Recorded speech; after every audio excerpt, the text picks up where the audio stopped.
네, 사랑하는 선생님들. 네, 푹 쉬셨나요? 네, 너무 좋습니다. 네, 우리 계속 겨울성경학교에 대한 은혜, 그리고 함께 우리 보게 될 말씀들, 공과들을 보고 있는데요. 우리 두 번째 공과 시간 가지도록 하겠습니다. 자, 두 번째 공과 시간의 내용은 어떤 거냐면, 우리 이제는 성소의 바깥을 우리 문으로 들어왔다가 번제단을 보고 여기 물두멍을 지나서 온몸이 예수님의 피로, 그리고 나의 손과 발도 깨끗한 물로 씻겨져서 이제는 어디 안으로 들어갈 수 있다? 성소 안으로 들어갈 수 있습니다. 자, 이제는 두 번째 시간에 성소 안으로 이렇게 들어갈 거예요. 이렇게 성소 안으로 이렇게 착 들어가게 됩니다. 성소 안에 들어가게 됐을 때 착 들어가면서 탁 보게 되는 첫 번째는 어떤 장면일까요? 네, 맞아요. 이쪽에는 떡상이 있고 이쪽에는 반짝반짝 빛나는 등대가 있습니다. 그리고 이 앞에서는 연기가 모락모락 나는 향단이 있어요. 그래서 우리 첫 번째 여기 떡상부터 같이 한번 보도록 할게요. 자, 떡상은 뭐냐면 조각목이라는 나무로 만든 이렇게 네모난 상입니다. 근데 그 위에 온통 순금을 입혔어요. 그리고 순금을 입히고 그 위에 12덩이의 빵이 놓여 있는데요. 이 12덩이의 빵은 12지파에게 배정된 빵들입니다. 자, 하나님께서 광야길에 배고파하는 이스라엘 백성들에게 무엇을 주셨을까요? 맞아요. 만나와 메추라기를 주셨죠. 이 만나는 모든 사람들에게, 특별히 12지파에 속한 모든 사람들에게 먹을 것을 골고루 나눠줄게. 한 지파 한 사람도 안 빼놓고 모든 지파에게 12지파에게 다 나눠줄게 라고 말씀하신 하나님의 대책이에요. 그래서 이 빵 12개를 보면 이스라엘 12지파 굶어 죽지 않겠다. 이렇게 빵이 12개나 하나님께서 다 지파별로 준비를 해놓으셨으니까 그걸 딱 알 수 있겠죠. 근데 이 만나, 신명기 8장 3절에서는 만나에 대해서 이렇게 또 이야기해주고 있어요. 사람이 떡으로만 사는 것이 아니오 여호와의 입에서 나오는 모든 말씀으로 사는 줄 너로 알게 하심이라. 이 말씀, 네, 맞아요. 마태복음 4장에 보면 예수님께서 사단의 유혹을 대적하실 때 이 말씀을 인용하셨죠. 그래서 이 말씀을 보면 사람은 육으로만 사는 것이 아니라 영의 양식으로, 특별히 사람은 육과 영의 양식으로 살아간다는 걸 이야기해주고 있습니다. 그리고 예수님은 우리의 생명의 떡으로 오셨어요. 그래서 요한복음 6장 35절에 보면 예수께서 이르시되 나는 생명의 떡이니 내게 오는 자는 결국 줄이지 아니할 터이요 나를 믿는 자는 영원히 목마르지 아니하리라. 네, 예수님께서 나는 하늘에서 내려온 생명의 떡이야. 나를 먹으면 전혀 배고프지 않아. 나를 마시면 전혀 목마르지 않아. 하늘에서 내려온 만나처럼 하나님께서 절대 굶기지 않는다고 준비해 놓으셨던 떡상의 떡처럼, 그리고 사람이 떡으로만 사는 것이 아니라 하나님의 말씀으로 산다는 말씀의 의미처럼 우리 예수님은 하늘에서 내려오신 떡이 되시고 하나님의 말씀이십니다. 아멘. 네. 게다가 이 떡상의 떡을 하나님께서는 떨어질 때가 없어지면 안 되잖아요. 그러니까 계속 보면서 새 것으로 갈아줘야 한다고 해요. 근데 이거를 조금 보면 우리가 말씀을 나 1년 전에 잘 읽었지. 나 한 달 전에 통독했지. 나 어제 봤잖아. 우리가 매일매일 떡이 떨어지지 않도록, 그리고 우리에게 주시는 떡이 매일매일 새로울 수 있도록 말씀을 더 사랑하고 말씀을 더 가까이 하기를 하나님께서는 원하십니다. 그리고 그것이 이 신약시대에 제사장으로 성소에 들어갈 수 있는 특권을 받은 자로서 우리에게 주시는 특권이에요. 하나님의 말씀, 영의 양식, 우리에게 매일매일 공부해 주시는 이 말씀의 양식은 제사장 된 우리 모든 사람들, 우리 모든 그리스도인들에게 주시는 특권입니다. 자, 그 다음에 그럼 여기 떡상이 이렇게 푸석하게 있어요. 보기만 해도 배부르죠. 자, 반대편에는 뭐가 있을까요? 네, 반대편에는 바로 등대가 있습니다. 7금 촛대인데요. 이 촛대는 가운데에 지지하고 있는 지지대, 그 다음에 한 줄기랑 6개의 가지로 되어 있어서 총 7개, 하나, 둘, 셋, 넷, 다, 7개 예, 불빛이 반짝반짝반짝반짝 빛나고 있어요. 근데 이 불빛을 빛내기 위해서 순전한, 아주 순전한 올리브 기름으로 이 불을 키라고 이야기하십니다. 자, 근데 만약에 이 성소 안에서 요 등대에 불이 싹 꽂으면 어떻게 될까요? 네. 엄청 깜깜해지겠죠. 이 성소 안에 이 등대는 여깃을 비춰주는 빛입니다. 요 등대가 꺼지면 성소는 아마 깜깜하게 될 거예요. 그런 것처럼 이 등대는 꺼지지 말아야 될 빛입니다. 그리고 예수님은 세상의 빛이라고 요한복음 8장 12절에서 이야기하고 계세요. 그리고 빛이신 예수님께서 심지어는 우리에게 너네 세상의 빛이야 라고 우리를 그렇게 불러주셨어요. 와, 빛이신 분이 우리에게 빛이라고 이야기해 주셨습니다. 그래서 이 세상, 어두운 세상은 이젠 예수님이 빛이라고 이야기해 주신 우리를 통해, 그리스도인들을 통해 예수의 빛, 이 세상의 빛은 이런 거구나 라는 걸 깨닫고 보고 알 수가 있어요. 그런데 그러면 나를 빛으로 불러주셨으니까 내가 빛으로 잘 살아야 되는데 어떻게 해야 되지? 난 빛이 되기 위해서 어떻게 해야 되는 걸까? 삐삐. 그게 아니라 이미 예수님은 우리 선생님들을 빛이라고 이야기하십니다. 그러면 우리는 빛으로서 나는 빛으로서 뭘? 그래, 나는 당연히 빛이지. 그래, 그럼 빛이라면 마땅히 무엇을 해야 될까? 내가 빛이 되기 위해서가 아니라 나는 이미 빛으로서 우리에게 주어주신 역할을 잘 감당하는 것, 그거 하나면 충분합니다. 그래서 빛이신 우리 선생님들, 우리 아이들도 이 세상의 빛으로 불러주셨어요. 그리고 예수님께서 그 아이들을 빛이라고 칭해주셨습니다. 이 성소를 밝히고 있는 이 등대처럼 우리는 세상의 빛입니다. 그리고 우리는 꺼지면 안 되는 이 세상의 빛입니다. 여기 아까 빛이 어떠한 기름을 통해서 계속 불타오른다고 이야기했었죠? 네, 맞아요. 바로 순전한 올리브 기름이에요. 그 엑스트라 버진 올리브 오일 있잖아요. 그게 바로 이 순전한 올리브 오일이 100% 바로 착즙해서 나온 올리브 오일. 그래서 이거를 끊이지 않게 줘야 되는데, 요거는 우리가 이 빛의 역할을 감당할 때 성령님께서 매일매일 우리에게 공급되어야 함을 의미해요. 성령님께서 우리가 매일매일 성령님의 인도를 받고 성령님을 공급받아서 그래 우리가 빛으로 살아갈 수 있는 이유는 우리의 힘과 능력이 아니라 성령님의 충만함으로 인해서 가능하다는 사실을 우리가 잊지 말고 언제나 성령을 의지하는 우리 모든 선생님, 유년부가 되기를 간절히 소망합니다. 그래서 우리는 이런 성령님을 의지해서 매일매일 빛으로 새로운 삶을 살아가는 자들이에요. 네, 여기 떡상도 보셨죠? 여기 등대도 보셨죠? 네, 그렇다면 우리 나머지 한 가지는 무엇일까요?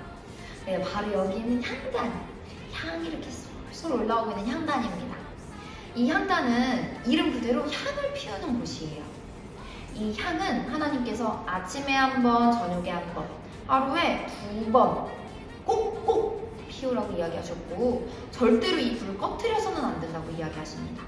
게다가 여기에 피우는 향은 아무 향이나 피우는 게 아니라 하나님께서 말씀하셔서 특별히 이 향을 피울 때만 쓰는 향, 요걸로 하나님께서 딱 지정하신 향으로만 피워야 해요. 그러면 여기에도 불이 이렇게 활활 타고 있을 텐데 이 불은 어떤 불일까요? 네, 그냥 뭐 제사장들이 어디서 숯불 캐어가지고 이렇게 놓아놓은 그런 불이 아니고 이 불은 하늘에서 하나님이 직접 주신 불이십니다. 그래서 하나님은 다른 불로 이거를 향단을 하려고 했었던 제사장들을 다 태워버리셨어요. 그리고 하나님께서 주신 불로만, 오직 하나님께서 주신 불로만 요 향단에 향을 피울 수 있게 하셨습니다. 요걸 봤을 때 우리가 하나님 앞에 나아갈 때 하나님께서 원하시는 것, 하나님께서 말씀하시는 것을 따라서 우리가 예배드리는 거구나. 내가 원하는 불 가져와서 내가 원하는 향을 섞어서 하나님께 드리는 게 아니구나. 그래, 우리 하나님의 마음을 조금 더 알고 그 하나님의 마음을 따라 우리 함께 예배하는 그 유년부와 선생님들이 되었으면 좋겠습니다. 자, 그 다음에 우리 계시록 5장 8절 그다음에 시편 141편 2절에 보면 이 향단을 성도들의 기도라고 이야기하고 있어요. 성도들의 기도에 향이 올라간다. 그거 보셨죠? 그리고 10편 141편 2절에 보면 향단의 기도를 비유하고 있습니다.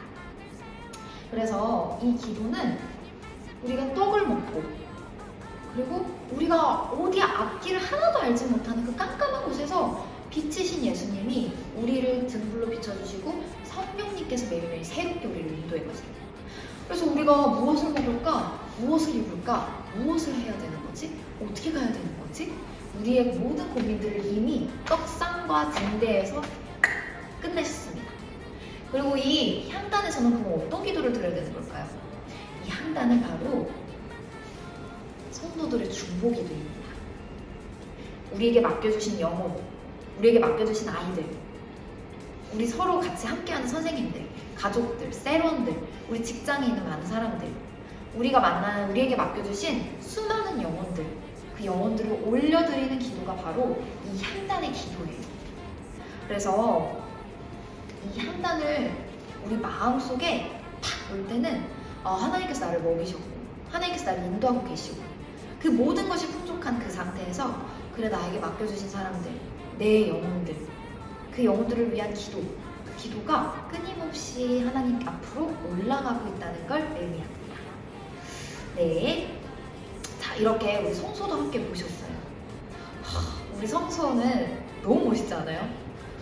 먹을 것도 있고 하나님께서 인도해 주시고 이미 풍족하기 때문에 나에게 맡겨주신 사람들에게까지 가서 그 사람들 기도할 수 있는 너무너무 멋진 것이에요.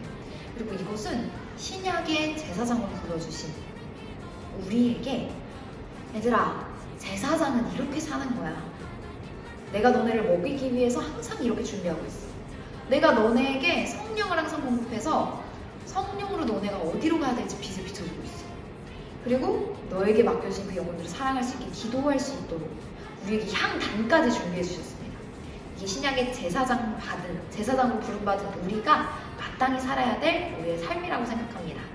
그래서 그러한 삶을 사시는, 그리고 그렇게 우리 아이들을 사랑하시고 우리 사랑하는 우리 선생님들, 성도님들, 가족들, 직장에 있는 모든 분들을 사랑하시는 우리 선생님들 되기를 간절히 소망합니다. 네, 이렇게 두 번째 공과 시간이 끝나게 됩니다. 네, 그 다음에 우리 이제 세 번째 공과를 진행하고 그 다음에 공동체 프로그램을 안내해드리도록 할게요. 네, 사랑하는 선생님들 쉬셨나요? 네, 우리 선생님들 벌써 성막의 반을 넘겨 오셨습니다. 네, 이제 거의 끝을 향해 가고 계신데요. 자, 우리 세 번째 시간에는 이제 하나님이 계시는 지성소로 들어가게 됩니다. 자, 우리가 대제사장도 1년에 한 번밖에 못 가는 이 지성소로 우리는 직접 들어갈 수 있는데 그 영광을 한번 맛보면서 나아가도록 하겠습니다. 자, 우리 지성소 안으로 들어가고 싶은데 이 지성소와 성소 사이를 막고 있는 게 있어요. 그 때문에 어른 손바닥만한 두께의 어떠한 막이 하나 있다고 했는데 네, 맞습니다. 휘장입니다. 이 엄청나게 두꺼운 휘장이 성소와 지성소 사이를 막고 있습니다. 그런데 놀라운 사실은 예수님께서 십자가에 돌아가실 때 마지막으로 하셨던 말씀 있죠. 다 이루었다. 그 얘기를 다 하셨을 때 이 휘장이 위에서부터 아래로 쫙 잘라져 끊어졌다고 합니다. 자, 이 갈라지는데 아까 두께가 어느 정도라고요? 네, 손바닥만 했죠. 이 손바닥만한 휘장이 예수님이 다 이루었다라는 그 말에 쫙 갈라지고 이제는 지성소로 들어가는 문이 열리게 된 겁니다. 너무 놀랍죠? 예수님께서 돌아가시면서 이렇게 우리에게 해주셨습니다. 자, 그런데 히브리서 10장 20절에 보면 이 휘장을 예수 그리스도의 육체라고 이야기하고 있어요. 십자가에서 죽으시면서 육체가 찢기면서 이 휘장이 위에서 아래로 찢기신 겁니다.